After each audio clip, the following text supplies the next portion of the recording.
नमस्कार। आज हम बात करने वाले हैं एक ऐसी किताब की जो धर्म, विज्ञान और इतिहास को देखने का हमारा नजरिया शायद बदल सकती है। किताब का नाम है भगवान, एक साइंटिफिक डिकोडिंग, और इसके लेखक हैं कर्म नायक। तो चलिए इसके आइडियाज को थोड़ा समझते हैं। तो इस किताब की जो सबसे बड़ी बात है ना, वो एक बहुत ही मजेदार सवाल से शुरू होती है।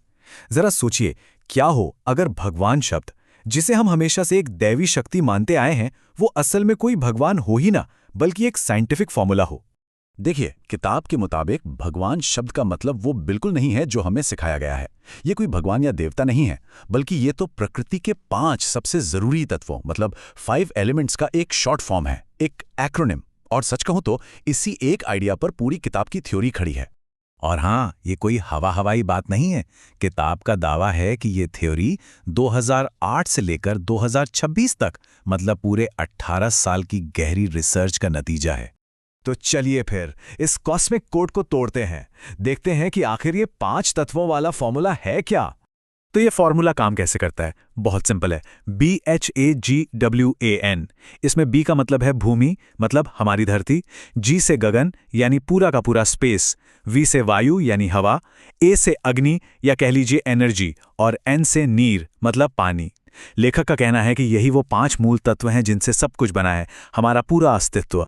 लेखक कर्म नायक ने इस पूरी बात को बड़े अच्छे से समझाया है। वो कहते हैं, जब ये 5 तत्व BGVAN एक साथ आते हैं तो प्रकृति बनती है। यही असली भगवान है, जो किसी मंदिर, मस्जिद या चर्च में नहीं, बल्कि हर एक एटम में मौजूद है। मतलब भगवान कोई बाहर की शक्ति नहीं, बल्कि खुद नेचर ही भगवान है।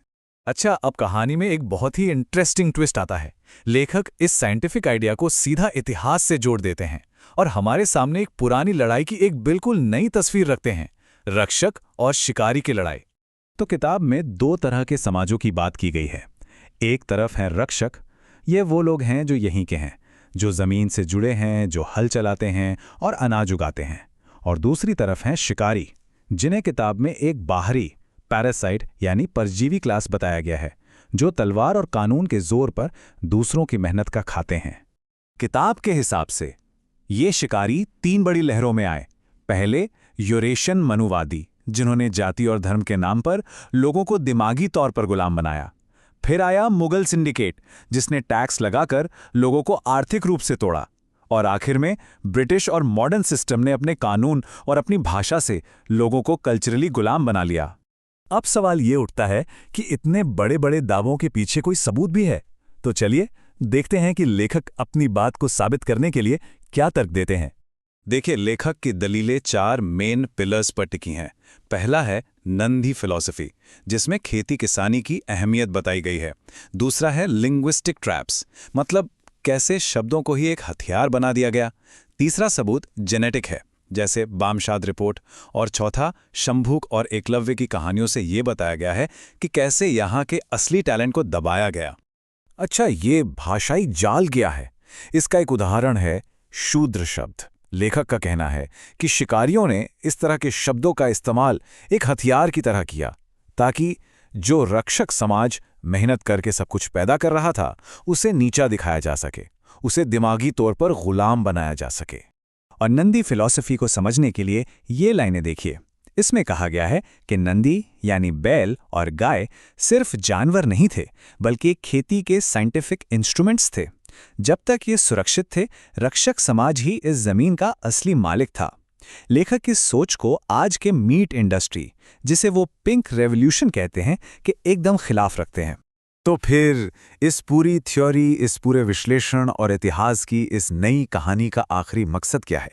किताब के मुताबिक मकसद है एक विद्रोह के लिए आवाज उठाना। इस विद्रोह का नाम है उल गुलान। पर रुकिए, ये कोई मार काट वाली क्रांति नहीं है, बल्कि ये एक दिमागी और रूहानी आंदोलन है। इसका लक्ष्य है अखंड सिंधु घाटी की पूरी आज़ादी। मतलब आखिरी लक्ष्य ये है कि शासन की कमान वापस रक्षक समाज के हाथों में आए, वो समाज जो पैदा करना जानता है, बनाना जानता है। एक ऐसा समाज जो शंभुक की साइंटिफिक सोच और एकलव्य के हुनर पर टिका हो। तो हम इस विश्लेषण को इसी एक सवाल पर छोड़ते हैं जो ये किताब हमारे सामने रखती है। क्या सिर्फ शब्दों के मायने बदलकर किसी का या पूरी दुनिया का नजरिया बदला जा सकता है?